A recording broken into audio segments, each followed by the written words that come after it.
I hope everybody's enjoying the episode. I want to thank everybody for tuning in to Tales from the Jails.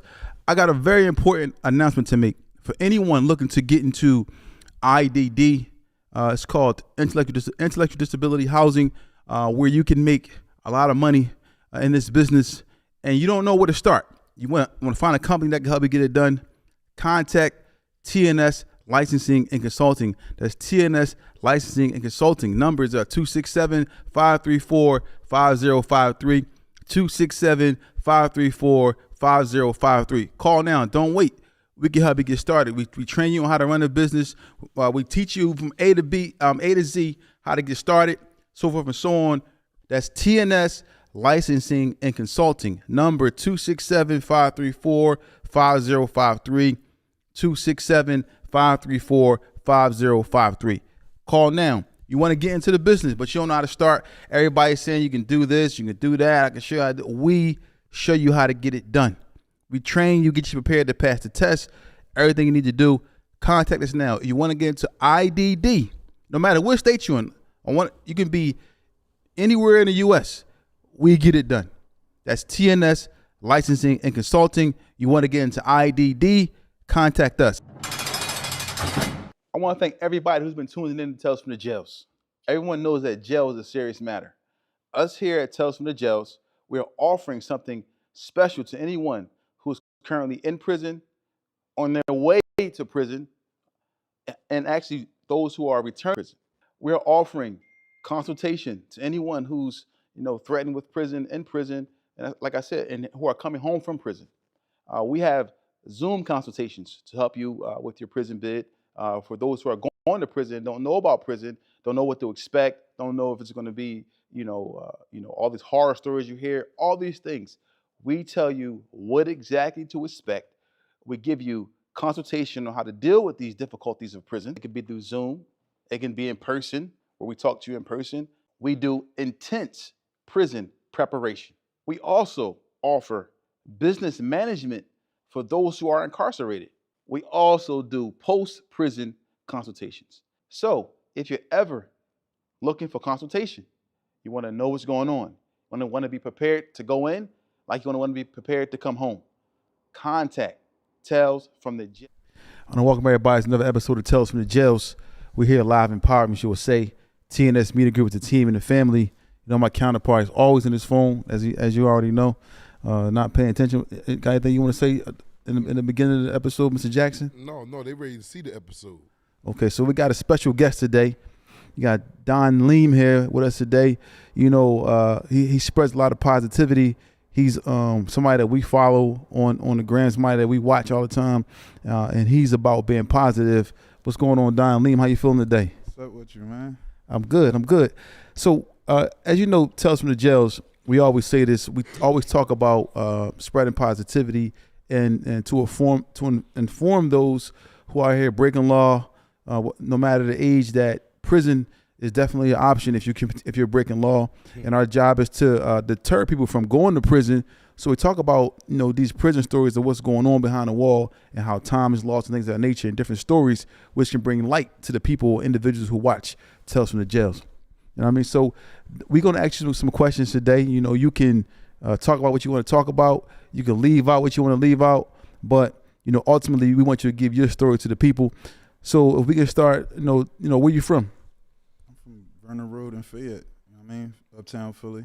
Okay. Yeah, sure.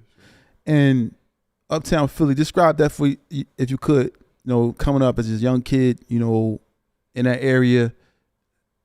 It was like, I ain't gonna lie, Uptown was a beautiful place to grow up, because it was like, if you really think about it, you had like a lot of places you could go. A block over, dudes were selling drugs. A block over, wasn't nothing happening. It was like you could make that choice, but it was like where I lived at, on the corner, it was like drug dealing. You get what I'm saying? So my mom always said, don't go down there. But my inquisitive mind is like, well, what's down there? You get what I'm saying? And then it's like, it wasn't no rec center where we was at. So it was like, we ain't really have nowhere to really represent. We had to play ball in the schoolyard. And you got people that had like, courts in their back and stuff like that. So it was like, a lot of times we ain't had no real identity, something that we could call our own. You know what I mean? We had our schoolyard, but other people had rec centers. Because if you from uptown, you know, like, every hood got their own rec center. Yeah. You get what I'm saying? We ain't really had that. Like, Wadsworth had a rec center, but it's like, at the end of the day, it was like, that's not our hood. You get what I'm saying? So it was like, Vernon Road kind of was just sitting right there. Exactly. You know, I ain't gonna lie. You ain't go up Simons? Simons is right there. So Simons playground. Then you had Finley. You know what's crazy, right? I'm a Mount Airy dude, right? But I played for the Oak Lane Wildcats. Yeah. Yeah, and I ain't mad at that. The blue and white. Yeah, What's Oak Lane Wildcats? Yeah, what's Oak Lane Wildcats? Yeah. Yeah, Football team. Yeah. Uh-huh. And I was good. I defensive end and all of that. I played tight end, kickoff, kick return. Let's go get them. You know what I mean? Okay. Yeah. So you was up Simons in the field and all that. Yeah, I was. Yeah, But so- see, we practiced at Finley, so it was a little closer. Yeah, to practice Mount at Airy. Finley. Okay, yeah. Finley had like the basketball rec center up there too, though. Finley was cool, but like I said, it's like a little distance to Finley, and you kind of like you get disconnected from that because you like, yo, why can't Finley be a block over? Yeah. Because everybody else got rec center. You know what I'm saying? Mm-hmm. So fast forward a little bit.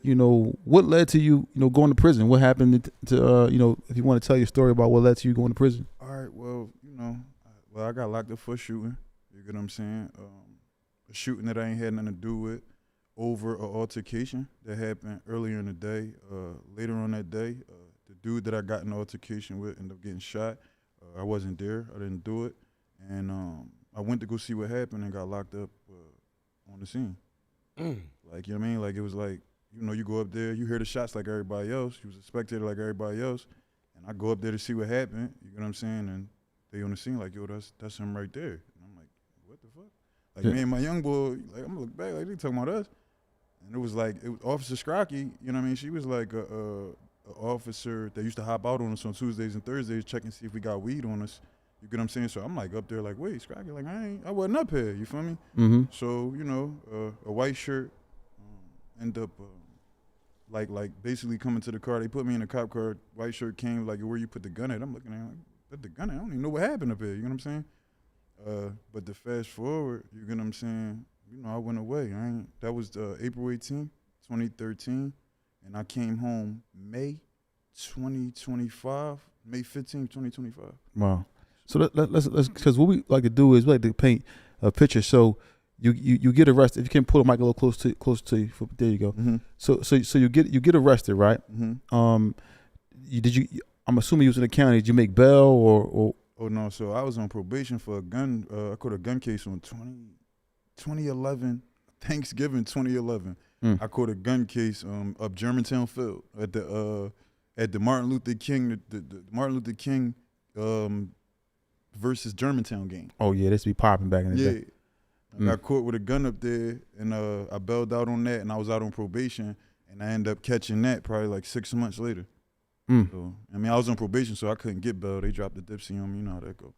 Wow. So you was in the county? I was definitely in the county. Where? CFCF? Pick? I was at CFCF. Got kicked out of CFCF, and then I was over Pick. I might have did 2 years over Pick, because I did probably 28 months in the county. Wow. So you had detainer for all that for the whole time? Yeah, they don't lift the detainer until they find out the outcome of the case. Yeah. But it was a moment where they that Rule 600E and all of that. They start trying to put that in. And they try to give me house arrest, but my front judge, which was the probation judge, was like, "No, you ain't getting out. I ain't lifting the dipsy. Go ahead, figure that officer." Yeah, I need to see you figure that one out first, and then get back. Yeah, it's like you on the joint for a gun, and then you got the attempt murders. Is like Nizzo. Like you ain't going nowhere. So describe for us the county. The county is real radical up in there. Geographical. A lot of stabbings, a lot of different people from different areas. And then, as you know, people look at people from Germantown, Uptown as being, as FS the Bender always say, look at them as being food in there. How was it for you being in the county? I'm gonna be honest with you, and I don't know that dude, but I don't resonate with that. I don't think that's how that went. Well, he always say that. He always say people. He mentioned it as well. Like in the county, a lot of times, like Black and Arrow said, they don't really have Uptown people don't really have this was a stigma from the early 2000s, 99, 98. Like Frankfurt wasn't known. Uptown guys was looked at like, okay, they ain't really on some hardcore stuff. You know what I'm saying? Over time, though, that's when it started to be like, oh, damn, they making their presence felt.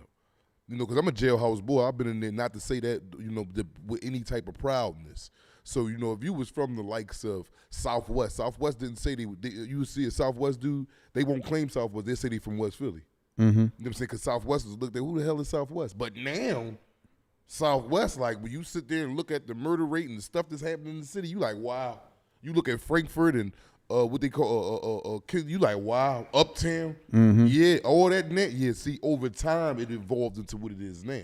But back when we was going to jail, back 99, 2000 in the county, you know, West dudes was looked at soft. You know, you had to be men, which we from West Philly.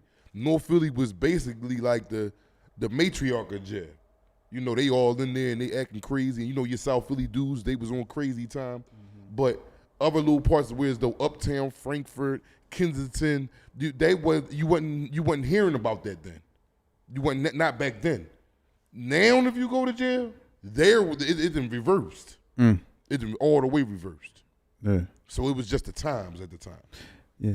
So you in the county, right? 2 years in the county. You know, how was that for you? You know, in the county, was it a difficult transition? Because you never did any time before, but going to the county. First time doing time? All right, so in 2011, right? I caught, like right before I graduated high school. I was out late, whatever. Somebody tripped the silent alarm. I had to go to jail for a home invasion. Lady said that I had did something, and I had went to the youth. You get what I'm saying? But they found out that it wasn't me. It was like a joint where she was like, well, somebody tripped the silent alarm. He the one that's walking right here. When the cops ran down, they like, yo, that's him right there.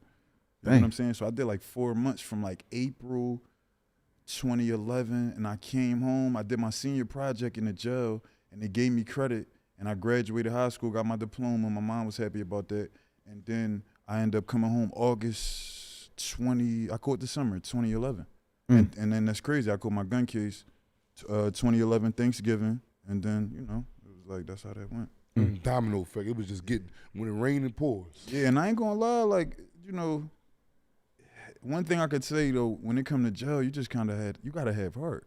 So if I'm just talking about if you're going to survive the right way, because you got dudes that, there's different ways you could survive. You could survive without your dignity, or you could survive with your dignity. It's either way. You know what I mean? What would you say a dude coming in thinking like, I'm going to just mind my business and stay out the way? But he got 10 years, like I ain't going to get no, but he like timid, but he ain't in nobody's business. Do you think he could survive?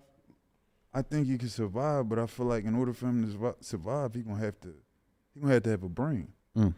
Cause it's like it's always stuff pulling at your attention. It's always things you can accidentally get into. It's always landmines you can accidentally step on. Like, you get what I'm saying? Like, it's always, so you really gotta be on your P's and Q's and be faster than most of the people around you. Yeah. You know what I mean? So, you know, let's rewind back a little bit. So the county, right? You in the county, you know, like you said, you know, it's just, you know, sometimes I feel like it's survival of the fittest, basically being in the county. Now you there 2 years, and then you go to court, right? Did you take a deal, or was it something that you just, you know, they sentenced you, you lost the case? How did that go? All right, so the crazy thing is, it was like, all right, so I got locked up April 18th. They set my court date for May, I'll never forget, like probably like May 10th or something like that, right? So I'm like, yo, I'm in my mind thinking like, I ain't do it, I'm gonna get out. Like, there ain't no doubt about that, right?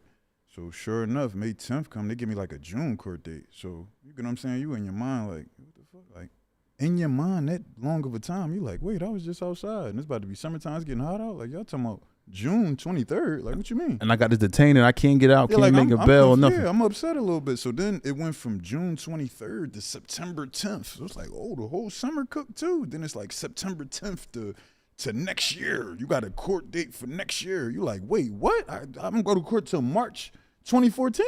So now you just in your mind like, oh, I gotta be here. Like, for real. Like, no, this happening for real. Like, it ain't no jizzle. Like, you feel me? Yeah. And it's crazy because I'm sitting there, right? I ain't gonna lie, I was so devastated. You can ask anybody that was like on any of them blocks back then, D23. Though I used to come out the cell and just sit down. Like, you know, uptown we had a phone, so it was like a joint where it's like, all right, I'm on the phone line, you know what I mean? You make sure you situated. I used to just sit there, dog. I ain't no rap, because like, I'm in jail for something I ain't do. I'm already at a disadvantage. I can't get caught up and be further at a disadvantage. So it's one of them joints where it's like, I ain't really got time for it. And the lawyer money, I gotta figure this shit out. Luckily, I was able to have that situation where I had a lawyer, but that's also, that's a gift and a curse, because you could be in your mind like, well, the lawyer gonna take care of it. So you're not doing your own homework, your own work. You're not doing, so it's like one of them joints where that situation really showed me how important it is to never put yourself at a disadvantage and how important it is to always be prepared. It's the joint called Murphy's Law, right? And Murphy's Law is whatever can go wrong will go wrong, right? So that when you think like that, that means you already in an assumption, in a preparatory mindset to always stay on your P's and Q's. You get what I'm saying? To assume the worst could happen. Even if it don't happen. That's like if you know for a fact, I don't watch the Weather Channel. I'm going to walk around with an umbrella. So if it do rain, I got an umbrella in the trizzle. I'm cool. You get what I'm saying? So it's like one of them joints. That's just my mindset, bro. Like, jail really it'll just teach you how important it is to stay prepared, bro. Like, I don't never put myself at a disadvantage. I had to hit the yard, level 5 yard up Huntington, man. And you find the wall to put your back on. That's how you was. I mean, like. So now you said you was in that time, you know, court date June, court date September, court date March. You get to the trial, right? I mean, they gave me a bunch of, like I said, they kept pushing my trial back. So it was like I had a year court date, then they gave me a 6-month court date, then they gave me a year date. So it was like, all right, we gonna start this time? And it was like, they did this thing where it was like, all right, you could go head up or you could start tomorrow if you go head up. But if you take a jury trial, you gotta wait 6 months. So I'm like, damn, I got 28 months in the county. I'm trying to get home. But they kind of finagled me into taking the head up trial, which wasn't, when I looked at the laws and learned more about the court system, that wasn't a good idea because I gave up some of my rights. So it's just like any youngins that know somebody in a situation that's right now that's in the county need to tell them like, yo, tell them young boys to get in the law library. Them young boys rushing on that phone, worry about talking to girls and getting on Zoom visits and all that. That stuff is like going to be minute when they tell you got the time, you got to go get them Browns, go get fitted. But I'm going to tell you right now, that law library of the county, they got about 2-3 books in there, man. Yeah, that's kind of sad. I mean, they taking everything out. Like, you gonna have to get to that law library if you get so happen to get found guilty or whatever, and you got to go upstate. That's when you have a wide array of law books that you could get into. And that camp, they don't even let you go to the law library half the time. No, that's crazy. Cause there's always something going on. The joint always locked down. We closed down. Look, we don't got enough staff. We can't take y'all down. Like, it's like CFCF is not open because I had to go back and do a violation. I've been home a year now after the violation, but I had to go through state. I'm a federal convict though, but I caught a state case. And when I was over there just now, man, like they don't give you no law library, no chapel, no religious services, nothing. It's just on the block. And then I know in 2011, this is past 2011 when you was over there. It's even crazier from through 2011. Y'all probably was still getting access to go down there. They don't even let them go no more. I ain't gonna lie, right? I feel like my era of jail was like, I don't know how it is now, but I know that it wasn't no cameras. It's like 2011, anybody that came through, it wasn't really no cameras over there. So my era of the jail was like kind of wild coming through them joints, like D23s and all that. Like dudes was like, oh, I don't want to go there. We on quarantine. It's like, you about to go to D2 too? It's like, I don't know about that. You get what I'm saying? Like, I ain't gonna lie. And it was like, kind of around the time when I like came up, they kind of it made a little bit more sense. But I don't know, that era of the county was kind of crazy to me. I ain't gonna lie. Anybody, and it's crazy because more people was getting locked up, so the jails was overpacked, so it'd make you more frustrated. Like it was just like all this anger. You could feel it when you stepped on the block. It was like, yo, this shit.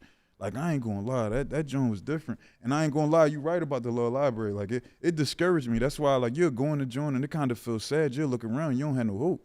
Like you in the joint, it's this little room, and it's like ain't nobody helping you. Nothing. Like this shit is just like, you know what I mean? Like I ain't gonna lie, to have you in your mind, like yo, you gonna think stupid and be in your mind like, yo, I got a lawyer, I'm cool, I ain't even gotta go to this joint. You thinking you cool, but it's like when they convict you, you like, hold on. Every day you like, yo, I could have did something more than what I did do. I don't want to. That's my whole joint. I want to go hard till I ain't got no gas in the tank. So if I'm in a situation, I can say I gave it all I could. I don't want to be the boy that's like. Cause I seen it. I done seen lifers like, yo, bro, they done time barred me. I can't get out. Yo, bro, I should have did this back when I was in the county. I felt something, but I can't use it. And the state and the federal system said that I waived my rights on that. It's like, damn, bro, so you saying you could have been home right now? Yeah, bro, but I was in the county. It's like, damn. Then a nigga had all these cool joints. Yeah, I had the package in the county. I was doing this and doing that. And it's like, yo, that don't really help you right now, though. No, it doesn't. I can't lie. But it's just the actual survival aspect kicks in. So now people, a lot of times, dudes who was hustling on the streets, they now in that place all they can think about is hustling That's and it. just trying to make something happen. Now you went to you said you went to trial. Went to trial. Yeah, I went to trial. Yeah, Now did the person who's got shot? Did he testify against you? yeah, and he said I ain't do it. And they still book. He said you ain't do it, and they still locked you up. Yeah, like it's paperwork for it. It's a thing. This is the thing. He said I didn't do it, and it's a joint called Commonwealth versus Lively, which says if a statement was made in the presence of a police officer, if you go head up with a judge, the judge can choose to believe the statement over what's being said in open court. That's why I never got out. If you at my trial, it actually said I didn't do it, so it ain't like it wasn't like it was a thing where it was clear cut. And the dude that got shot actually said, I started getting shot and woke up in the hospital. I don't even know dude. Like, I don't even, so they like, you don't know this dude? Matter of fact, it was like a moment in the joint where she was like, yo, he said, he said no so many times. She was like, yo, switch his mic out. I can't hear him. Damn. Like, I feel like I'm not understanding what's happening here because it's like, this is the witness. So it's just like. Wow. So he went up on the stand and said that you didn't do it. So like you said, you went up with his statement. You went up head up with his statement. No, they bought a cop on the stand. So they got this thing where they do where if somebody recant their statement, they bring a cop on the stand to legitimize the statement to say like, oh, on this such and such date, he signed right here and I was there and I was a witness and he said that. So it's like now the statement, it's like you against the statement versus you against the person accuser. Yeah, wow. Yeah, that's crazy. They try to get on some federal time. Yeah, that's different. That's how the feds work. I ain't gonna lie, and it's crazy, right? To be in, it's one thing, right? You could think you could wake up and know everything that like you think you could be in the streets, right? You got dudes that be riding around all day. It's like, damn, I got the stash box. You get what I'm saying? Somebody try to take my joint. I got the switchy on me. I'm cool and all of that. And it's like the streets got hidden variables. Like I had to learn that the hard way. Like it's stuff that you think you could see that you can't see. Mm-hmm. You think your day gonna be simple, but it's gonna be something that's an anomaly. Like, oh, I don't know about this. Mm-hmm. Like, you get what I'm saying? So it's like you really gotta. I learned if I ain't learned nothing in the streets, and I had to tell the youngins, I say prepare for variable change. That's what I would tell a youngin. Always be prepared for the variables to change. Don't get too comfortable in like thinking this is the way it's supposed to go. No, every day ain't gonna be the same. Like any time on this God green earth, you gotta be prepared for this stuff that you don't know. Cause it'd be like, I had to realize I was a youth that was figuring myself out, thinking I had a solid identity. And at the end of the day, you'll realize like, oh, it's still shit that I gotta learn. And a lot of the OGs looking at you like, youngin, you gonna fall on your face, guys. Wow. So, as you said, you did state time. So, you lost the case, right? Yeah, I lost. Yeah. At the sentencing, did they sentence you right then there as soon as you lost, or they made you come back with sentence?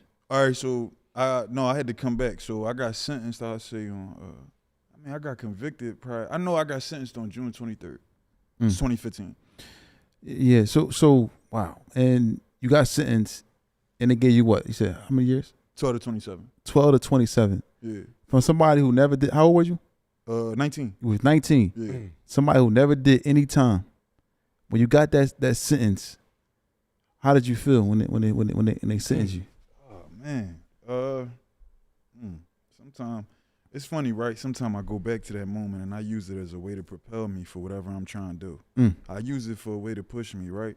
But I could honestly say to y'all, I seen a part of my consciousness fracture, right?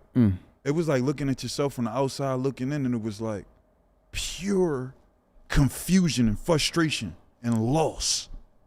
I felt lonely. I felt like nobody could understand me, if I was being honest. You know what I mean? It was like a joint, like, I was like out of touch with reality to the point where it was like, wait, did that just happen? Then I looked back, my mom had a face full of tears. The whole joint, and then they rushed me out of there. And I was just in a ballpoint with my own thoughts and people talking to me down CJC. I'm like, yo, this is crazy, right? And then some old head I never forget, right? Some old head, he was like, yo, young boy, what's up, man? Like, I'm like, man, I just gave me all this time, man. This shit crazy. I ain't even do this shit. He like, man, you gonna be cool, man. I just was up there, man. They got waffles and shit up there. I'm like, wait, I ain't gonna lie. I ain't really trying to hear that shit, bro. I don't care what food they got up there, bro. Like, I'm saying, he like, no, listen, right? I'm gonna give you some advice, though.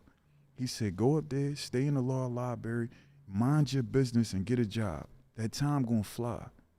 And he said, I'm gonna tell you one more thing that's very important. Choose your battles wisely. You ain't always gotta prove a point. He said, you gonna remember I said that to you. It's gonna be a moment where you're gonna want to do some shit, but it ain't gonna be worth it because you gotta go home, youngin'. I said, damn. I took that with me. Wow, that's crazy. That's heavy. You said your conscience was broken. Yeah, I felt it fracture, cuz. And it was one of them joints where if you ever seen a vase, right? I was a vase and it broke. And I never seen a vase put itself back together. I was the vase that I had to put myself back together. And sometimes I gotta forget I got scars, dog. Shit be crazy. Damn. So you get back to the prison, and when did it really hit you? Like, where's the, like, I know, like, sometimes it really just hit you like, damn, like, I just got all that time. To hit you immediately in the courtroom, or hit you when you got back to the prison? All right, so I went to my cellie. I went in the cell. My cellie, like, he like, yo, what's up, bro? So when you leaving? I'm like, yo, I ain't leaving, bro. He like, yo, stop playing, yo. He like, yo, I cooked and shit for us, bro. Like, when you leaving though? They say you leaving tomorrow. Like, what's going on? I'm like, bro, I'm not leaving. What the fuck is the matter with you, bro? I told you I'm not going nowhere, bro. They convicted me. He sat on the sink, bro, for a second. Like, what? I'm like, bro, they convicted me, bro. And I'm like, yo, do me a favor, bro. I ain't want to talk about it no more, bro. I got shit I got to think about, bro. Like, you know what I mean? The life that I imagined, I got a new life I got to get prepared for. And I don't know nothing about. So it's like, I'm going to be honest, I need some silence and I need to do some analyzation. And it's like, how the fuck do you analyze something you never seen before? I don't know what upstate like. So it's like, what the fuck? Like, how do you even think about some shit like that? It's like, so I say all that to say, like, that was where I was at with it. You know what I'm saying? In that moment. Damn. And from there, so you lost the case. Now you go upstate. All right, no. So before I get upstate, right, I had this moment where it was like they send you to the hole before you go upstate. Everybody knew that, right? So I remember sitting there, right, over Pick, you could see State Road. They put me on J Block. You in J Block, you like 23-1. So I was in the cell, and I remember thinking in my head, looking at the streets, I said, damn, dog, at least you going home one day if you make it through. It's like, all right. So I was in my mind thinking about everybody. I'm like, so I had to start counting the time up. I said, damn, I think when I got convicted, I was like 21 or 22. So I'm like, damn, I'm going to come home and be 31. I started thinking about everybody I knew that was 31. Like, them niggas ain't old heads. Some niggas like, that's like a cool age. You feel me? I make it to that. Then I'm like, yo, I hope maybe if I make parole, because I'm like, yo, I ain't going to lie. I ain't with like motherfuckers just doing whatever and we on whatever. You know what I'm saying? So it's like the chances of me making it home kind of slim because I got principles. I'm a man of respect at the end of the day. So it was like one of them things where it was like, they had to mess with you every day. Because no matter how good you doing in jail, if something compromises your morals or you feel like something is going against what you believe, you can revert back to the old behavior that you're trying to get rid of. So it'd be like that every day. You be in your mind, like on the low, bro, you'll start like being in your mind like, yo, I kind of hope don't nothing happen today. Anybody that's being real, that's in that joint, you could be as hard as you want to be. Being smart is a whole nother thing. Yeah. Wanting to go back home to your folks so you could take a walk with your mom, that's thorough. Wanting to kiss your girl and not have to say goodbye to her and she go to bed alone at night and gotta live with the 15-minute call y'all just had and let that go until you call back, that's thorough. Versus it being a joint where it's like, yo, I just did some stupid ass shit and I was already at a disadvantage and I'm at more of a disadvantage and that happened at my own hands. I did it to myself. I used to tell niggas like, yo, bro, don't eliminate yourself. It'd be plenty of times I done talk niggas off the ledge, bro. Niggas like, yo, the boy acting crazy over the phone. Whoa, slow down, bro. That shit ain't that deep. That phone ain't that deep, bro. You can have a phone. You can pay $50. You ain't unlimited minutes. You acting crazy, dog. You about to stab the nigga over the jack? You tripping, bro. Better get your life together, dog. Go look at your mom face in them pictures, dog. Tripping. Wow. So, man, now let's get to it. Now you go upstate. What was the first prison you went to when you got upstate? Oh, I went to Greatest. Greatest was scared. I ain't gonna lie. If I was being honest, Greatest was scared the shit out of me.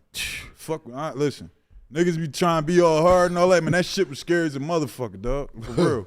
When you first pulled up to it, it was crazy?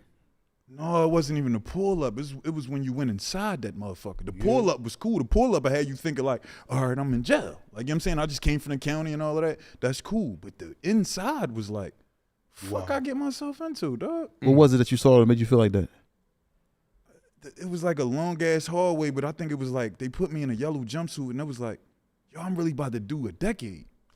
I think it wasn't just the fact of how it looked. I think the reality of what I had ahead of me was what made the whole situation just seem surreal. If that makes sense. Like the fuck, it was like, yo, like I got 10 years of this bullshit. These long ass dumb ass cell blocks and shit. Like what the fuck? Like for real? Like for the foreseeable future, I gotta do a dime right now. That threw my whole joint off. I ain't gonna lie to you. Wow. Real shit. So they put you in the yellow jumpsuit, and you said just seeing it, the long hallways, because we hear a lot of stuff about the blocks in Gradeford being like, like a city. They call it like city blocks in there. Mm-hmm. Yeah, it was like, yeah, you walked through that long ass hallway, then we was on E Block back then. You had to come through E Block on the John. You get what I'm saying? So niggas on the gate like saying stupid shit like yo fresh fish and all that. I'm like, I ain't fishing nobody. Ain't nobody frying me.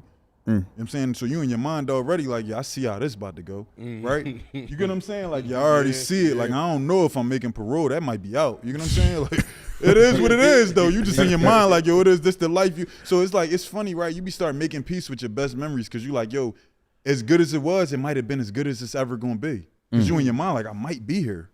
Because especially if you stand for something. If you one of them dudes, you ain't got no morals, and you just like, it is what it is, you probably like, man, I'm going to make sure that it worked for me every time. And I learned that. Jail taught me that you only as good as your competition and everything don't happen on your time. Mm-hmm. Wow. Don't nothing happen on your time. It don't nothing happen on your time.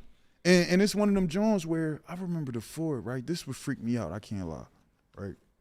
I'm at my cell window, right? So they let top tier go out first, right? And I was in the window on the bottom tier. I'm just looking at the yards. So I'm like, this is my first time seeing the yards. So I'm like, yo, all right, whatever. Looking.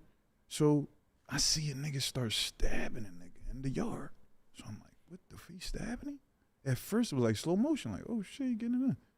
So I seen a nigga run to the bed, like they got like a little bathroom joint out there. A nigga threw, the windows used to be broke at the Ford. A nigga threw a jumpsuit out to him, a fresh joint. He took off the bloody joint, stuffed it in the toilet and put the fresh joint on and just went back regular. And boy was leaking and boy just was out there leaking. There's no guards in the yard.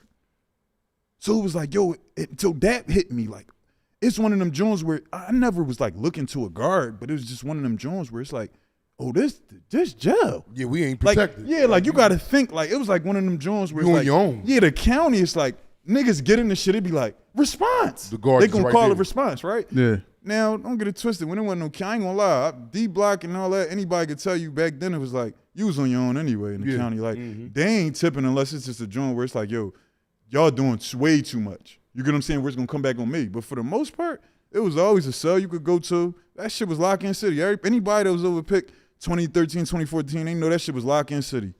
It's for real. Like, y'all got something y'all gonna get off your chest, y'all can go right there. You know what I'm saying? And get it in. But, yeah, greatest for, I ain't gonna lie, I saw that greatest for, that was shout out.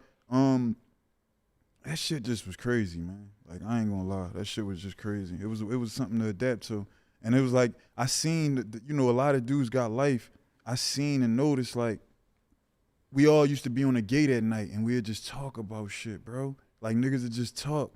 And our whole common ground is we getting ready to go on a journey that none of us ever been on and nobody could prepare you for. Mm-hmm. So it's like, yo, a nigga you might not even know like that, you could relate to him because y'all in that situation, so y'all done formed a bond through that. It's like a trauma bond, John. Yeah. A trauma bond. And they be the bonds that can't be broken. They can't be broken. Like, I got dudes, like, for real, I'm not gonna lie, you know what's crazy, right? I done formed so many bonds with people that when I was about to leave, it was one of them joints where, not that I didn't want to leave, but I didn't want to leave niggas in there. I wanted to bring them with me. Niggas that I know that got life, I'm like, yo, I ain't gonna lie, I don't feel right you leaving, because I remember we came through Gradesford. Like, you my folks. You been struggling like me. You ain't took a walk with your mom, and you ain't seen the stars at night like me. Like, you know what I'm saying? We've been enduring this oppression together. Wow, he said I ain't see the stars that night. Yeah, it's crazy. Right when I came home, I looked up and seen the stars. I'm like, yo, I ain't seen stars at night in a minute. Like, that's crazy. It's like, yo, it's crazy, right? Joe gave me a greater appreciation for life. Like, shit that you just take for granted every day. Like, I go for a walk every day, bro, because can't nobody tell me I can't. You can't take that from me. Sometimes I just sit outside. It's fresh air because I wanted to get fresh air. Not because you said at 8 o'clock, y'all could go to yard and y'all coming back in at 10 o'clock and then y'all could go back out at 1:30 and then y'all gonna come back in at 3:30. And we're gonna lock y'all down and count y'all like cattle. Wow, man. So that is heavy because we hear a lot of these stories about prison, breaking men, grown men, the strongest of men, and you seem like it affected you, but it made you, it gave you strength at the same time. Yo, it's crazy. I can honestly say, right, and this shit might sound crazy, but like I needed that, bro. Man, hey, you don't sound crazy. I say that all day long, every day. If it wasn't for that, I'd be dead somewhere. Yeah. I got great sense now from jail. Yeah, it's funny that you say that because it's this thing, right? I heard this rap. It was like this freestyle, but I don't remember what. It was the rap, right? And he said some deep shit that made me think. He said, your pop wasn't a gangster. He just was a never lost nigga. I said, wait, what? I thought about myself like, was I lost? Then I thought about it like, yeah, you was lost. Like, you get what I'm saying? And it was like, oh, so I gotta find myself, and I gotta figure out, unlearn the nut shit, all the stuff that I hope everybody's enjoying the episode. I want to thank everybody for tuning in to Tales from the Jails. I got a very important. You get what I'm saying? They say real change is when you become, your words match your actions, and you become an example for others to follow. So it's like one of them Jones where it's like you got the integrity to do the right thing when nobody else looking. Mm-hmm. You get what I'm saying? Like that to me. Absolutely. That's the utmost. That's the utmost. It's sturdy. What you said in that phrase, when nobody else is looking. Nobody else looking. It's called having integrity. Yeah, I always tell my daughters that all the time. You gotta have integrity. Do the right thing when nobody's watching. Yeah, it's easy to do it when the cops around and mom and dad around. But when you on your own and you see somebody that drop their wallet, an old lady, nobody around looking, you get that bad, you drop that. That's integrity when nobody else is looking. You drop that, man. You forgot something. It's okay to do that, man. You ain't a sucker by stealing that and being a creep. Yeah. It's okay to have morals. Yeah. Right. And jail taught me that, man. It did, bro. Jail taught me that to the utmost, man. To the utmost, bro. Like it was this John, right? It's this story about this monk, man. The monk, they asked him, they said, yo, why you always looking at yourself in the mirror? And they said the monk paused for a second and replied back to the guy, because looking in the mirror reminds me that I'm the source and the solution to all my problems. Wow. I never forgot that. I never, ever forgot. That stayed with me. And what I did was I look at myself in the mirror and I grind myself up. I'll be honest. That's the only way you can really change. Yeah. You could be like, yo, I ain't gonna lie. You thinking like a nose up right now. Mm-hmm. I look at myself like, yo, you. I do it too. Yeah, like I check myself real quick. Like you a nose up, bro. Like, yo, get yourself together, man. Mm-hmm. I do. You can't lie to yourself. No. Nah. One thing about it, you can't lie to yourself. It ain't. It's raw. Just you talking to yourself. Like, yo, you know what you did. You a fool for. Cause you know what you did. You know when you was doing it, it was a fool, but you still was the nut. But when you talking to yourself and you looking in that mirror at yourself, like, yo, that was really. Especially if you stand and you say you a man. Yeah. Especially if you like, yo, I'm on man time. You know what I'm saying? I do this on my own and this and that. Yeah, you can't lie to yourself, man. No. You can lie to other people. Lean your mic in a little bit, young. Yeah. So now you go to grade. How long was you at graded for? All right, so all right, so I'm gonna say I got the greatest for July 24th or something like that. No, July 23rd. Mm-hmm. Right? And no.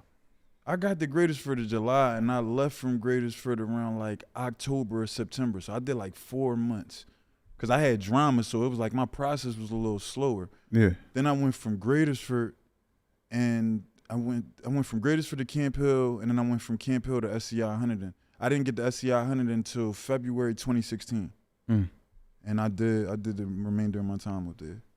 Wow. So getting up there to your home jail, right? Yeah. How was that for you? Like, just getting there now, this is where I'm going to be for that time. How was it when you first arrived there? All right, so all right, I remember. So I was talking about greatest friend. I said greatest was crazy, right? Yeah. Hunterdon was nothing like Hunterdon. Hunterdon is weird looking, like on the tip. They said like a church or something like that, right? No, it kind of feel like you in hell, if you can imagine hell. No, I don't know how to. I don't know it do because it's like one of them joints where, and you know what I didn't like? I didn't like that it was quiet. I didn't understand that niggas had TVs in their cell, right? And people got headphones. Yeah. So like when I got on the block, I'm like, why ain't nobody talking? Like it was like one of them Jones. You come, anybody that ever been to SCI 100 and you come through D block, they put you in this little ass cell. You gotta go under the joint and get inside the cell, and they give you a peanut butter and jelly sandwich, and you be sitting in the joint like, what the hell is going on here? What the hell did I get myself into? It's always gonna go back to your choices. I learned that. Like no matter what's going on, anything you ever do, you're gonna be back in your mind like, wait, let me go back and trace how did the fuck I end up in this situation? And I learned that I gotta take responsibility for that. Because my choices add up to this. Your choices is a bunch of small wins that add up to that big win or that big loss. It could be a bunch of small losses that add up to a big loss. So I learned to be more, but if I ain't learned nothing, I learned to be more conscious of my decision making and my choices. That's the important part. Like you got the youngins, they doing shit and you doing shit from an emotional standpoint and you doing shit from an identity that you trying to take on that's not really your own because you really ain't figure yourself out yet. So it's like you got niggas get off the step and don't even got a chance. I understand it. I ain't judging them, but I understand it's like niggas get off the step and don't even got a chance to figure out who they is. So it's just like you just kind of got to figure out on the fly.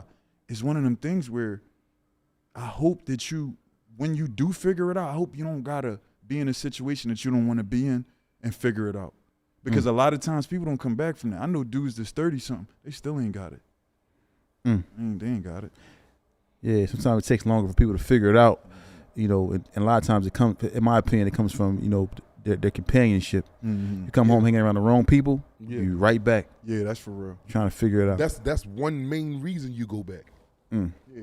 The one main reason you come around and you surround yourself. They say if you sit around shit too long, eventually you'll smell like it. No. And that's just a fact. 100%. I also, and I agree with that 100%, right? I resonate with that. I think niggas come back when they feel like they run out of options in all aspects, in any facet of life. Most of the time, a nigga gonna reoffend or do something that he probably didn't want to do because he felt like he ran out of options. You get what I'm saying? It's like, it's this thing where the hood don't really force you to be patient all the time. So it's like you learn true patience when you in jail because you ain't got no choice but to exercise that. You get what I'm saying? So it's like one of them Jones where it's like, I feel like most of the time a nigga gonna be like, yo, this job shit ain't working out, I'm going back to selling drugs. Yo, I'm doing this, I ran out of options. They're gonna find excuses to break the law. And it's like, at the end of the day, it's like, I don't wanna be in a situation where I'm in jail and a bum got more of a chance at achieving his dreams than me. You could be in jail and you don't have no options. You can have the best plans in the world. You can't implement them till you get on the street. And if you get rich, your people gonna spend your money. You can spend your money on commissary and all of that, but what you gonna really do? You can't live and experience the money you accumulated. I done seen niggas get rich off, man, I done seen niggas get rich off drugs in jail, man. For real. And then it don't mean nothing. It's like, yo, they gonna go to the yard and they gonna go to 3 yards like everybody else, bro. They might have a cell phone and all that. They might be able to cash that money here, cash that money there, feel like a star. They might eat a little different. They might fuck with some guard bitches, shit like that. But it's like, what you, like, I ain't knocking it, bro. At the end of the day, that's your story. If you got to go to jail and that's how you did what you had to do for your family, I'm not mad at you. My whole thing is, I don't want to be in a situation where a bum on the street has more options to live his life than me. A bum can wake up one day and be like, yo, I'm tired of being a bum. I'm going to get myself a job. That's crazy to me. And ultimately, he's free. He's free. You get what I'm saying? And you know what else fucked me up? They had this joint, right? I was in this class, and they was talking about how, like, some of us had like 10 plus in. And it was like, we sat back and thought, like, if we was working at McDonald's and saved our money, we'd have been better than a lot of dudes in the streets. Cause a lot of times you got dudes that be getting money, but y'all gotta get that back.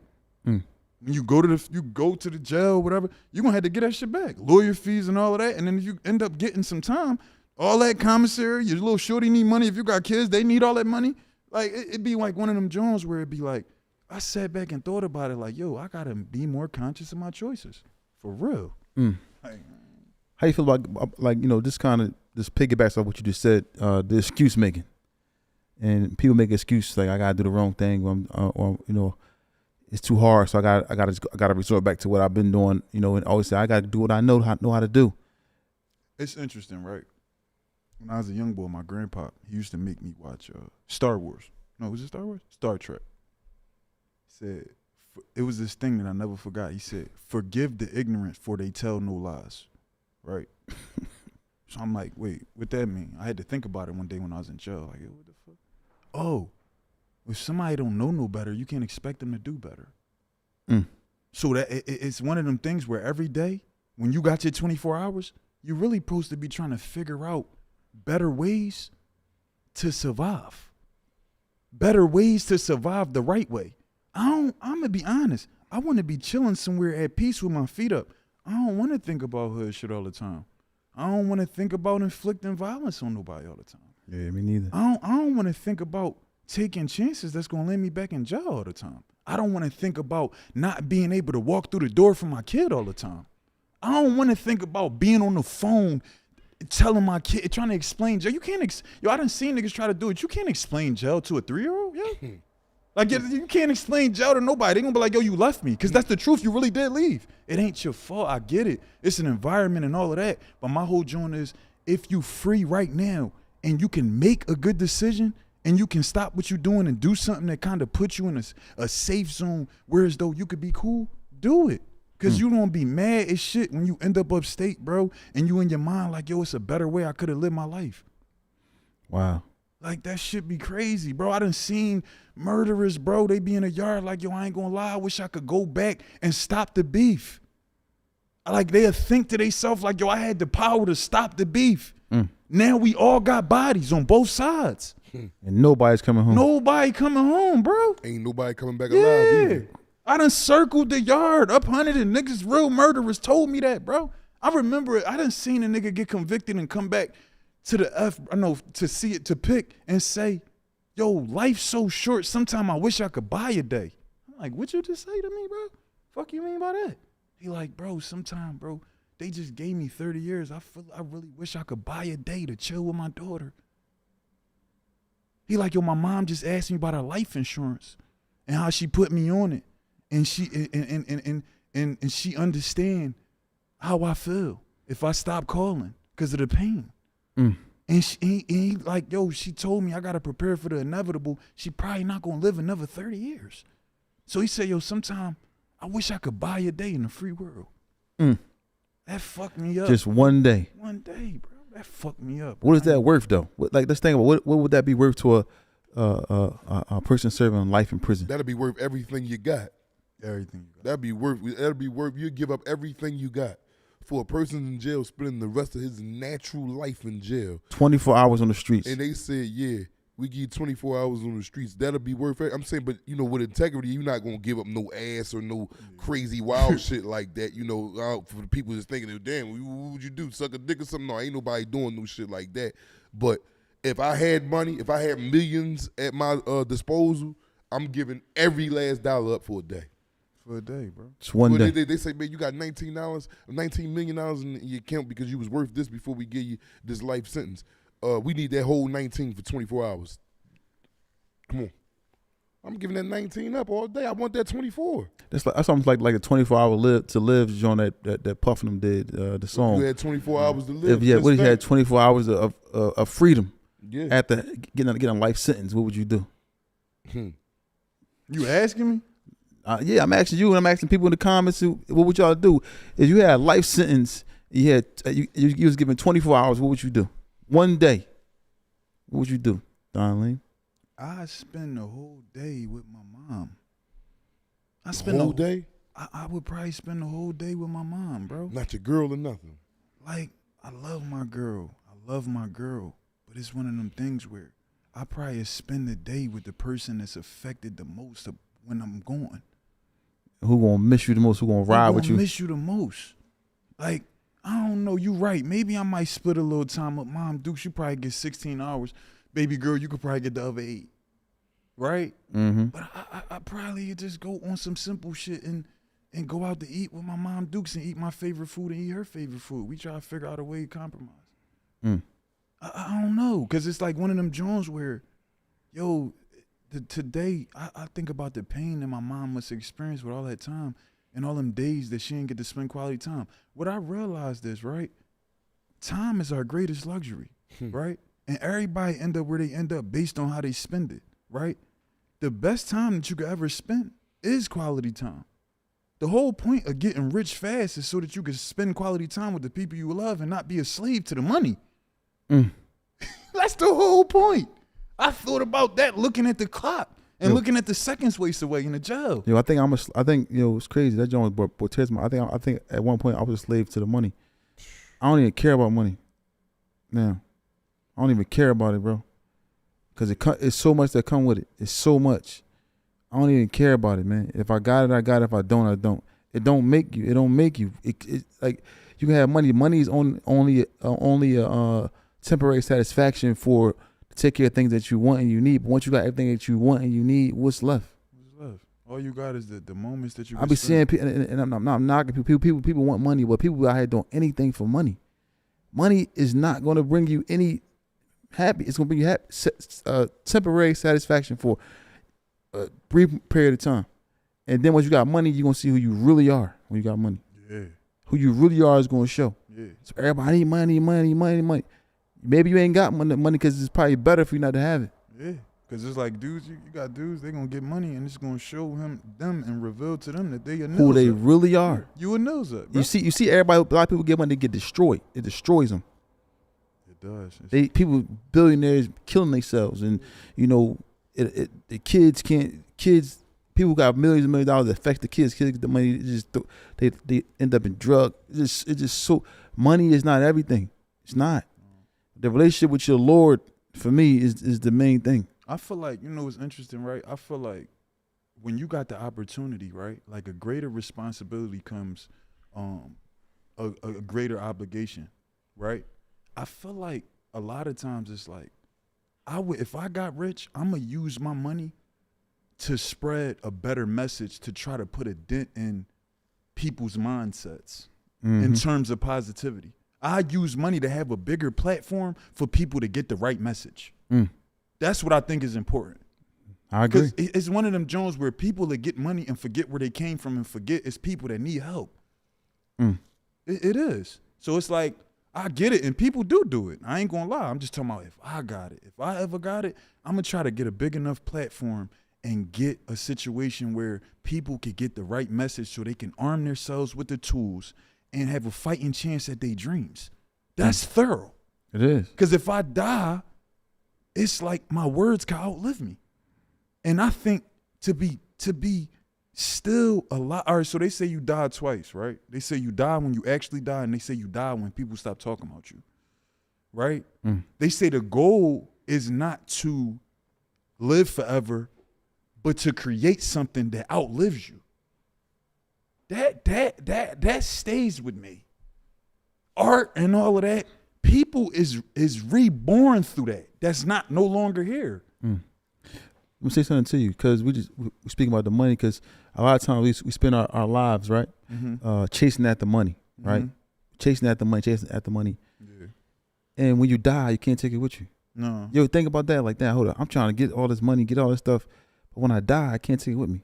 It just accumulated for somebody else to spend it. You can't even take it with you. It has no benefit for you at all. So what benefits you the most when you leave this earth? Your relationship with your Lord. That's just where I be thinking that. I know I don't want to put too much pressure on everybody. But that's how my mental is. Like, all this stuff, all this money, all this stuff, man. That stuff don't really matter, man. It don't, because at the end of the day, all this everybody gonna come to you with their hand out, with they need stuff, and you're never gonna be able to tell who your real friends, as long as they still need you. And money brings a lot of that. Yeah. You know what I mean? So, like, I would tell everybody, don't chase money, man. Chase after something that's more beneficial, like, having a relationship with your Lord, and cherishing the loved ones and the family around you, the people that really care about you, because, we all gonna die. Now, let me ask you a question. You get, because we was talking about hunting, you got there, right? You said they had you on the cell, you ain't see the stars, all these different things. Was it ever a point in time where you felt like, you wasn't gonna get out? Like, man, you just didn't see the actual light at the end of the tunnel? So it's like one of them Jones where it be like street stuff, bro. Like, it's like, anybody that been up top, you know, you gotta have. It's certain stuff I don't really want to go into, but it's like You can go into whatever you want to go into, man. all right, so it'd be like a joint where it's like, you know, some of us we come to jail, you got street stuff going on, so it's kind of like you gotta be able to get to a weapon when you need one, just in case, right? Because you never know who you gonna go to the compound. Anybody that know they in the mix, you can't not go to the yard enough because you gotta be able to see if your ops in the jail. Everything is always happening. Some people coming up there, and then it be young ops that might be in on the beef. And it's like a joint where it's like they know your face because your folks be posting you on the gram and you don't know nothing about the beef. They just know your face, like, oh, he from back there. So it'd be like a joint where you find yourself in like this joint where it's like you be seeing niggas and you like, yo, like, why you look at me like that? So I was like, yo, you know, huh? You might see him with somebody you talk to because y'all been up here. Yeah. This is my spider web. So it's like a joint like, yo, what's up with the boy? Oh, he from such and such. Oh, word, that's a bet. It's cool. You got to tap in. So it's like, I'm going to be honest with you. My whole point is the times where I felt like I wasn't going to make it is times where I felt like the street shit put you back at a disadvantage. People look at it like this. It's easy to stab somebody, but you're going to catch a new case and get recharged for the banger that you used to stab the person and for the crime itself. So now it's like you got dudes that turn 2.5 to 5s into 20 to 40s or life sentences in the facility. You get what I'm saying? So it's like one of them joints where if you let that sit on your mind too long, you be like, yo, I might get trapped in here, bro. Because there's always something.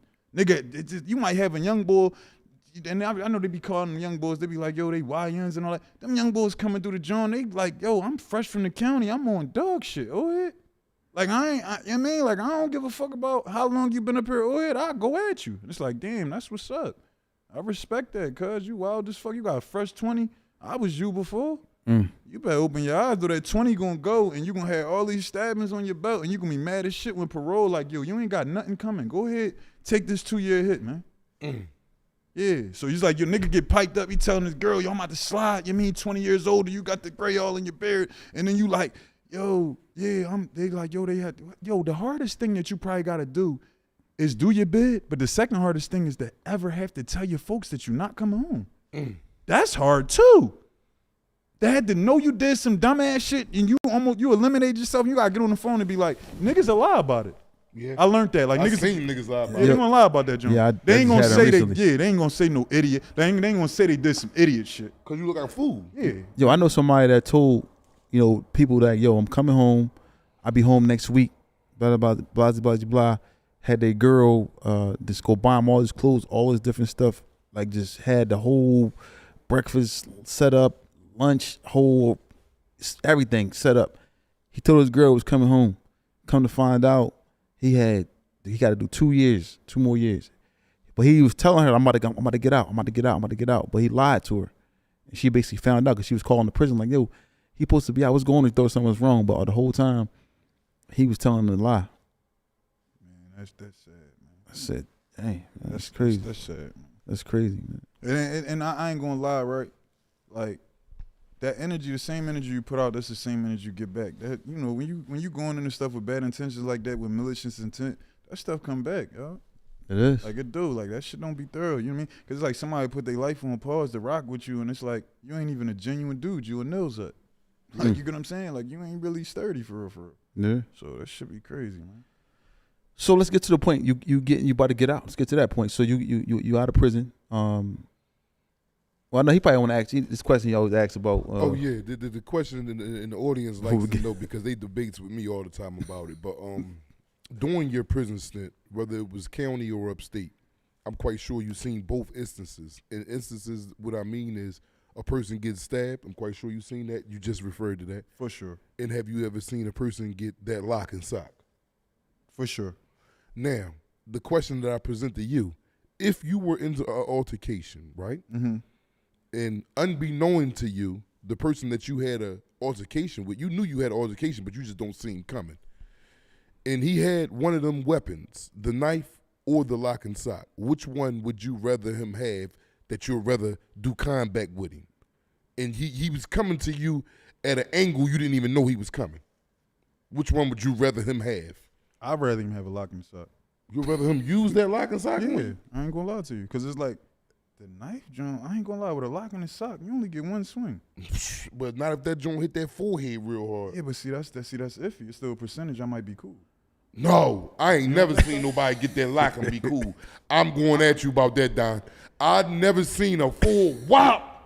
You go right out. See the knife joint. The knife joint. The knife go crazy. The knife go. I seen that joint. That joint be kind of sad. Like I ain't gonna lie, the knife joint kind of sad. Like I seen it. You right though, dog. That lock undefeated. No, the lock undefeated. Because now I'm thinking about it. I don't even know nobody that like did anything after that. Like if somebody, it's always, you know what I'm talking about? Like it's always a joint where it be like, yo, you heard about, niggas gonna talk about that on the way to child. Like, yo, you heard about the boy that got locked in the sock? It's never like a joint like, yo, the boy got locked in the sock and then he was still rumbling the boy. It's like, yo, he knocked him the fuck out with that joint. Yeah. You get what I'm saying? So now I'm gonna change my joint.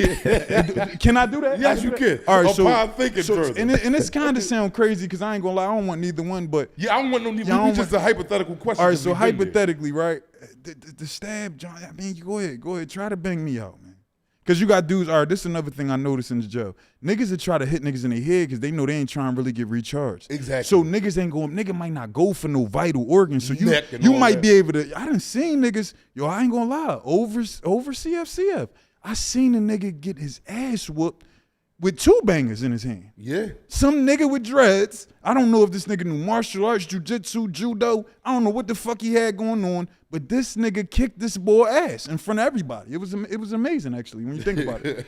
It was some impressive ass shit, I'm not gonna lie. And it really taught me, like, yo, jail taught me it could go either motherfucking way. Because you got niggas, they just was shooting niggas on the street, they go in that joint, they think it could always go their way until it's like, yo, bro, you know you could be on the other side of that joint, right? Like that, you know you could be vulnerable. You know how many niggas you done had wide-eyed, and you can be wide-eyed too and been vulnerable too, right? Mm-hmm. So it's just like, you know how that shit go. Wow. Yeah. Mm-hmm. Yeah, so lock and sock has been agreed upon. Let me ask you a question now. So knowing you about to get out, you know, and also then getting out, how was it for you knowing you about to leave? How was that for you? What was your mind state? All right, so I was prepared. I can't lie. I was prepared for a while. Because I got into this like June when I had like 4 years left, and it was like, I'm gonna be a motivational speaker. I'm gonna try to lead the world better than I found it. I had, so it's crazy. I got like a composition book and I like wrote it and dated. I like, yo, I'm gonna make it. So when I make it, they could look back and be like, yo, his mindset really was on that. So it was really like, when I knew I was about to come home, I just had my plan for real. Like, you know what I'm saying? I like knew what I was gonna do. So for real, it was weird. I had like this tranquility, like this peace.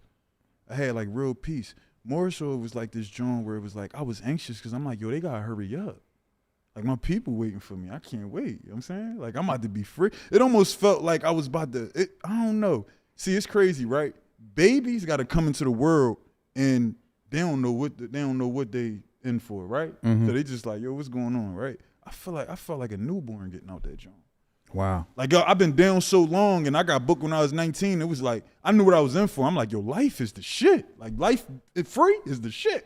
So I'm like, yo, I'm about to be free. Like, to me, that was crazy. And I know I done been around so many niggas that I know what the price of life is. I know the value of it. Yeah. So it was like that. I ain't gonna lie. I was really just if you wanted to know, my answer to you is I was a happy motherfucking camper. Wow. And you just recently come home. Yeah. So you fresh. For 4 months out, you said? I came out May 15th, 2025. You right there. Man, so now that you're home, you know, you on this positive path. What are some of the obstacles and some of the things that you think you endured since you've been home?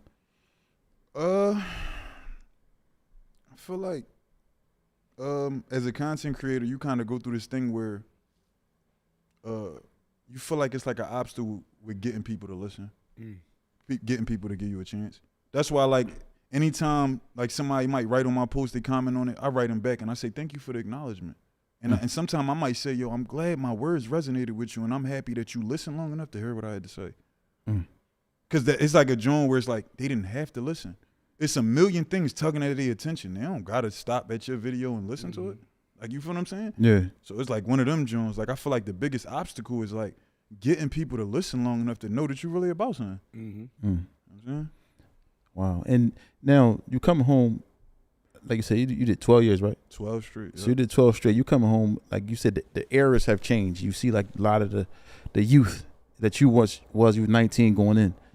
Yeah. What do you think is some of the things that the youth is lacking as far as the support that they have out here? What do you think is something that we can give to the youth that can possibly help them and change the what's the temperature of what's going on out here in the streets? So I say like, so our thoughts create our reality, right? So I feel like a lot of times I don't think we conscious of our choices enough, right? Yeah. So they got this joint in the jail. Anybody that was upstate know about it. The cognitive behavioral link, right? Mm-hmm. You mean? Mm-hmm. I think it should be classes about that earlier on in school, in the education system, right? I don't think I should have to wait till I go upstate and get a class called Thinking for a Change or Anger Management, and now y'all talking to me about the CBT link, right? Mm-hmm. So the CBT link it's always an event, it's always your thoughts, it's event, thoughts, emotions, behaviors, right? Mm-hmm. So that is basically showing how your brain works. So it's always going to be an event, which is a person, place, or thing. Your thoughts on that event, which means how you perceive an event, leads to how you feel about an event, and how you feel about an event leads you to act and respond to any person, place, or thing.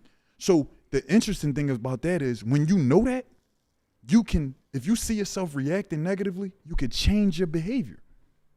I feel like a lot of times niggas let their emotions dictate their actions, and they be looking like, how the fuck I get into this? And it's like, yo, bro, if you would have thought a little bit more and thought longer, you would have been able to see the chain reaction note, the shit that you just did. Like, cause if you think long enough, you might not do it. That's why I be telling niggas, I'm like, yo, before you make a decision, make sure it meets your needs over time. Mm-hmm. Yeah, like over time. Over time, that was the key. Like, you know what I'm saying? Like, forget like right now if it makes sense. Does that make sense 2 years from now? Oh, yo, it's crazy, right? This one made me really think. I was at the Youth Study Center, right? It was this, anybody that was there in 2011, it was this dude named Rudy, old head boy. He was like a CO, basically, right? So he was like, yo, basically somebody had changed the TV or whatever. I'm like, yo, change the TV back. He like, yo, what you want, Rumble or whatever? I'm like, yeah, we could go through it. Back in the day at the Youth Study Center, they always used to be like, yo, go wash your hands, right? Like if you wanted to rumble somebody, that was cool because the bathroom you could rumble and the guards ain't gonna say nothing about it. So it was like, he was like, yo, go wash your hands or whatever. So I'm like, yo, you get what I'm saying? So Rudy stopped me and was like, yo, let me holler at you for a second. I said, what's up? This is the first time I really realized that I had to start thinking. He let me holler at you for a second. I said, what's up? He said, y'all see you about to go wash your hands and all that. Let me ask you something. Him changing the TV, you think that's gonna matter 5 years from now? I'm like, oh, no, I don't think so. He like, all right, that's cool. Hey, yo, if you go in that bathroom with him and he slip and break his neck, they gonna put that body on you. You know that, right? I said, yeah. He said, how much time you think if you lose this case right now, how much time you think you probably get? I said, I probably get like a 12 to 24. He said, well, I ain't gonna lie. Go ahead, go wash your hands though. And I remember, it's like, it's weird. He took the air out of my ball. I was like, wait. Took the air out your ball, huh? Yeah, I ain't gonna lie. I'm like, wait. I don't think rumbling the ball over the TV even makes sense anymore. Yeah, it don't. Like, wait a second. Like, it was weird. He made me think 5 years into the future and made me think about doing life in jail for the nigga changing the TV.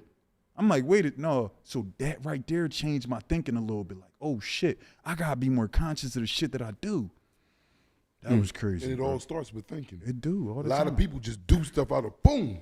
Yeah. So they never sit back and just plot it out. Not to say that people don't plot stuff out, but everything come off impulse. Yeah. No thought put into it. I think, so to answer your question, I really think that it should be more emphasis on decision making and thought process and choice and being conscious of the youth being conscious of their choices. I don't think it's enough of that. I think they gotta learn that too late. And it's crazy because they be learning in them juvie joints, but I just feel like it should be a real emphasis on it on a whole nother tip. While they on the street. Yeah, and it should be delivered by dudes they respect. Because I feel like, I remember being at the youth, like, if we don't respect you, niggas like, I don't care what you talking about. You don't understand me.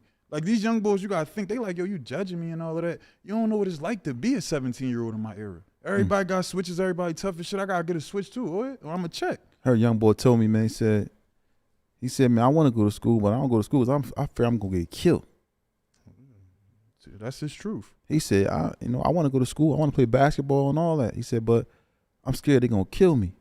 That's like, his I truth, got bro. beef out here, like I'm like, he's like, just because of where I'm from. Like I can't even go to school because I feel like I'm gonna get killed. And it's like, yo, what do you tell a kid like that? Like, you tell him to go to school? I ain't gonna lie, right? See, that's what I'm saying. I don't really judge them because I know you gotta go back to the source, right?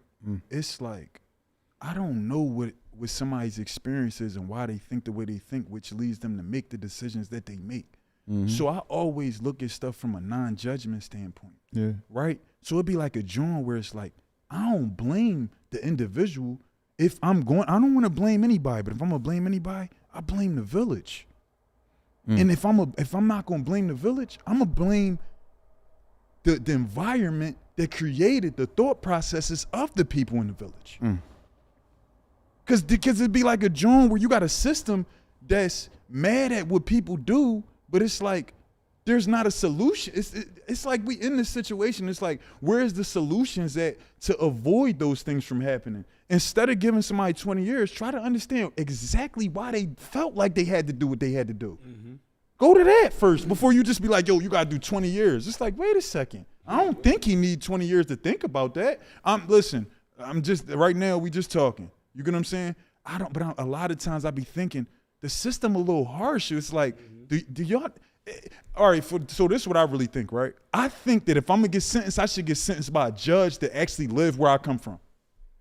I don't think a judge should be able to convict me and they never ever spent a week where I'm from and lived there and know what it's like to come from there.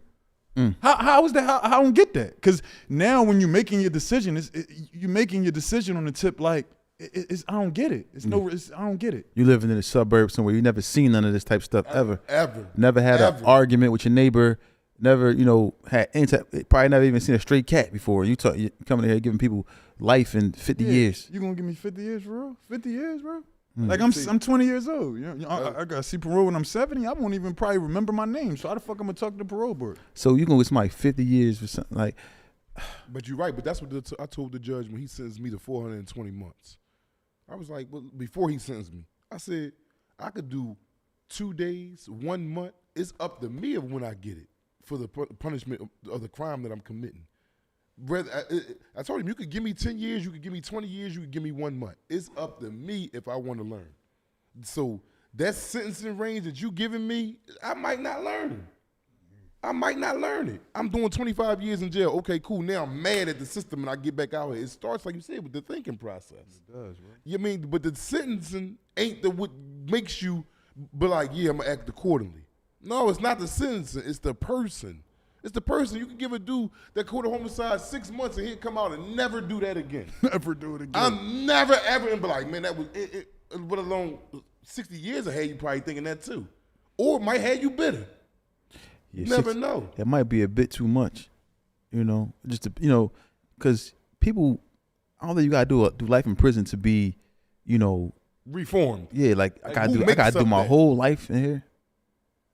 Yeah. It may not. That may not be the key because now you just wasted a life. I feel like it got to get to a point. I learned, though, everybody see their stuff different. Because, like, doing 12 years, you see different people go through different changes, right?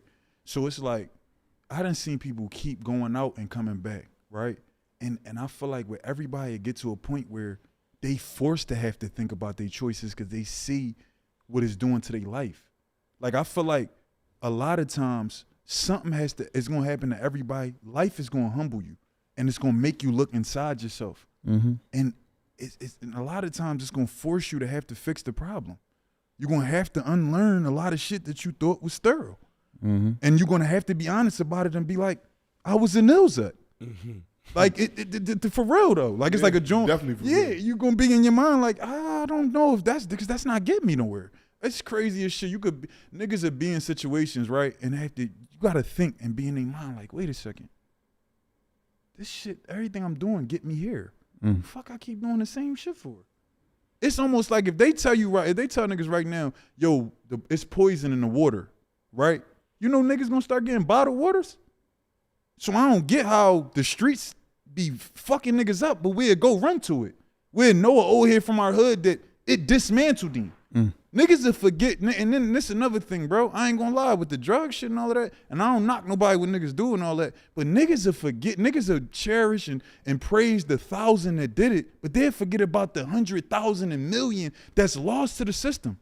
They look at niggas like, oh yeah, them niggas, yeah, that's cool and all of that. But what about all them other names that ain't nobody talking about that's really doing fad time? Like, let's remember that. That could be you. It's like one of them Jones where I be really thinking that, like, niggas be forgetting about that. Like, I get it, bro. I get it. We reacting to our environments. We doing the best we can with what we think we know best with the knowledge that we got in that moment. I get it. But I'm saying if you really smart, when you got a chance, you'll make the best decision you can make for your future. That's what men do. Mm-hmm. Men make decisions so that they could be there when they kid come through the door. I want to be at her first birthday party. I don't got kids, but I want to be at my daughter's first birthday party. I want to be at all that stuff, bro. I want my daughter to be able to call me and talk to me. I don't want her to have to wait till I call. Like, I don't know, man. I could go all day, dog. Yeah. I've seen so much pain from different individuals, dog. My whole joint niggas vent with me and walk that yard with me, dog. I done really gave niggas therapy, dog. I ain't had no couch. Niggas came and talked to me, dog. Like, that shit really, really fucking with me right now, man. But you know, we out here, man. That's the good part. Yeah, we out here, man. That we out shit here to really make a fuck change. with me, man. But people that never been through it would never understand why we get emotional like this. And just as well as just touching you, you touched me in a way to where as though I'm already on the path to where as though I want to lean and do something better. But you gave me more of a push. Yeah. You know, us as brothers, we got to do that for. We brothers from another mother. We done been through a situation that a lot of people only hear about, man. Yeah, a lot of people, man, and it will change your life, man. Absolutely, man. It will absolutely change your life, man. Yeah. Men ain't up here crying because they cowards. They be crying because of the amount of pressure it takes to even explain this. And that's first and foremost, amongst 1,000 other things. But you know, we gonna keep giving it to you every day, raw, just like this. Yeah, because you know these are things that we need. Because crying and showing emotion is not being a coward. It's actually being a man. That's just showing that you have emotion, and it's okay to have emotion as a man. Man, we sit back and program, that we can't cry, we can't shed tears, man. We got, it's okay, man, to cry. It's okay to show emotion. I do it all the time, man. And I appreciate you, man, Donleam, for coming up here today, man, and really, me too, man. And really spreading, your wings on our platform, man, to touch individuals who are listening, and me those as who well. are watching. Up here with you. Me too. Yeah, you know what's crazy, right? I ain't even, you could. It's one thing coming from the hood. You could like bury the pain, right? And it's interesting because like the moment we in and we reliving, I haven't tapped into that in a while. So that just came out of nowhere. It's like it just would be unwarranted, just unannounced, just come out, and you're like, damn, I forgot that I even feel that pain, that pain exists within me. You get what I'm saying? Yeah. Mm-hmm. Yeah, man. But I ain't gonna lie. I'm happy. I'm hoping that we save some lives. I'm hoping that we got some young boys thinking. I'm hoping that some young boys know, like, yo, they can make better decisions and do it while they can. Because they don't want to be upstate lost, man. Like, that shit, I ain't gonna lie. And plus, it'd be like, them young boys be doing shit. If you ain't got no money, that upstate shit different. Like, they giving, like, what? This hard as shit to get the 42 cents, dog. Man. In the kitchen? Oh, the kitchen ain't you gotta steal. Yeah. You better be stealing onions and bell peppers because you ain't getting that pay from them. And the economy different. Like, you gotta think, bro. Like, I done seen the young boys up there, they'd come to you like, yo, Oid, you got a soup. It's like, damn, young boy, he'd show you his pictures. He's out there fly as shit. You like, yo, you ain't got no paper. Like, you ain't stacked no money and all that. Like, you ain't got nobody looking out for you. Them little shorties you was fucking with, no, you had to fly shit on. Like, you wasn't no cool dude like that. Like, I'm just saying, though. Like, he's how you forgotten about. Yeah, like, it's like, it is what it is. I'm just saying. Yo, just so you ain't got to end up in that situation. Dude, all right, so I'm going to leave him with this, right? They say the person that wins when they go to Vegas is the person that don't go in the motherfucking casino. That was so I'm going to let that rock. Let that marinate. Yeah, let that breathe, man. Let me repeat what my brother just said. The person that wins that go to the casino is the one that don't actually step foot in it. Because you're going to have losers and you're going to have winners. And it take two to tango, and if I ain't tangoing, you can't dance with me. Wow. That's heavy. That's heavy. Yeah. Yo, that's crazy. Yo, now you home, and once again, man, you're spreading positivity. Excuse me, you're spreading positivity amongst your peers, the youth, male and female, because we don't discriminate. Because everybody has their issues of going to prison or having hard times and going through a difficult past and so forth and so on. Now that you're home, and and this is a serious question, if you were to, if this was to be your last 5-10 minutes in this world, what would you give the people? What would you say right now that you think that would resonate for centuries? What would you say to people listening and watching all over the world? I would tell them to leave the world better than you found it. Find somebody somewhere, say a kind word, and try to be somebody that enhances somebody's quality of life in any way, shape, or form. I think that's thorough. Period. That was what I would tell them. Leave the world better than you found it. Say something nice. Pick somebody up that's down. For real. Like that. That's what I would tell them, man. I'm being honest with you, man. I really think we all in this life thing, and the best thing that you could ever do, I feel like you got two paths, right? You could be a service to yourself, or you could be a service to others. I don't know if it's Socrates. He said to be or not to be. That's the question. For real. Who you gonna be, man? You gonna be a Nilzut, or you gonna be thorough? It ain't no in between. You can't be a thorough Nilzut. That ain't. Nah. And if you is, you on your own tip. Ain't nobody that you ain't valid. Like, what the fuck? Yeah. Yeah, and and also somebody said something about the victims, because there are victims out here, and people, just because people did time in prison, doesn't mean that they don't care, and that they may have harmed somebody who may have been a victim of so forth and so on, or people may have harmed people and haven't went to prison. People do have remorse. Most of the time, people have remorse for those that they may have harmed. I got a lot of remorse for things that I've done. So me too. I poisoned my communities. I got remorse, but I'm a human being. I made a mistake. I don't get to redeem myself and show that I'm not that man that I once was. After that mistake, am I buried forever for that? I don't. You know what I mean? So me, I would like to say, man, I like to forgive a person, man. If somebody did something to me and I can find it in me to forgive them, all right, come on. And as long as they don't keep making that same mistake, all right. You know what I mean? Same way with kids. Your kid do this, and you pop him. You don't do that no more. You forgive him. You still love him, but he did that. And that's just it. And we come to the section of the next couple of minutes. We want to give everybody time who want to ask questions, and don't forget to we take donations. Like my guy Otis Ryder always say, show support to keep us out of court. Not saying we're going back to jail, but we would like for everyone to support us. So we're gonna take a minute to take questions. If you have any questions, send them through the chat. But Donleam, while we doing that, where can people find you at? Where can they reach out to you? How can they get in contact with you? All right, so my Instagram is Donleam, DONLEAM 79, and my TikTok is Donleam, DONLEAM. You know what I'm saying? So like I'm always on there. I'm active. I follow back too. Like I don't play the cool game. I ain't too cool. You know what I'm saying?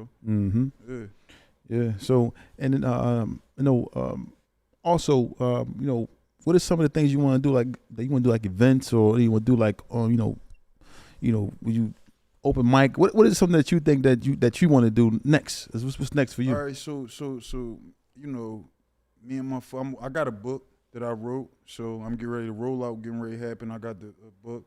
I'm thinking about a podcast too. I ain't gonna lie, like whereas though I could, create a space like that.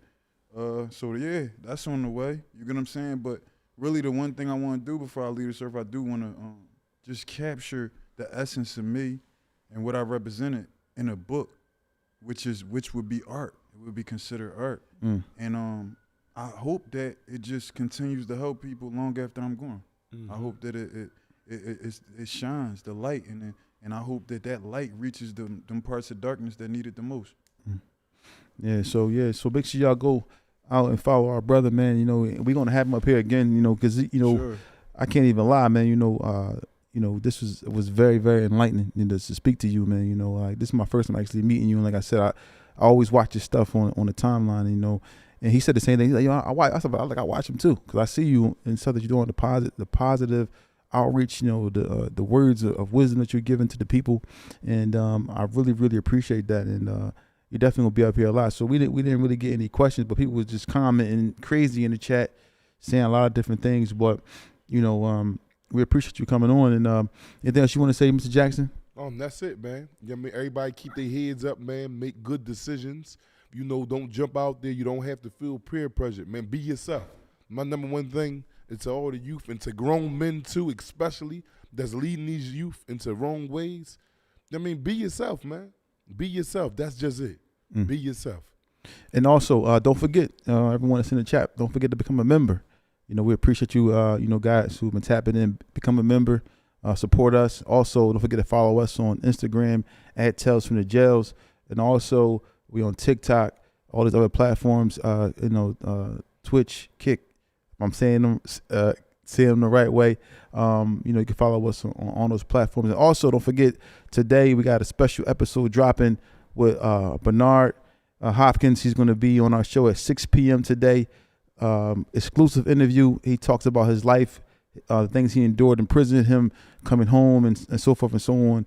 And he's on the same type tip that we on as far as, supporting and helping the youth. So don't forget to check out the episode. And Donleam, we appreciate you coming out, man. And you're always welcome to come up here on the show, man. Anytime, bro. For sure. And I mean that. Yeah. And I mean that. So, and don't forget also, we're live, Monday through Friday. And don't forget to check us out on our sports show, which is TBISC, the best in sports entertainment. We're live every morning, Monday through Friday at 9 a.m. on TBISC. Don't forget to follow TBISC Sports on Instagram at TBISC247. We appreciate everything. And thanks everyone for tuning in. It's Tales from the Jails.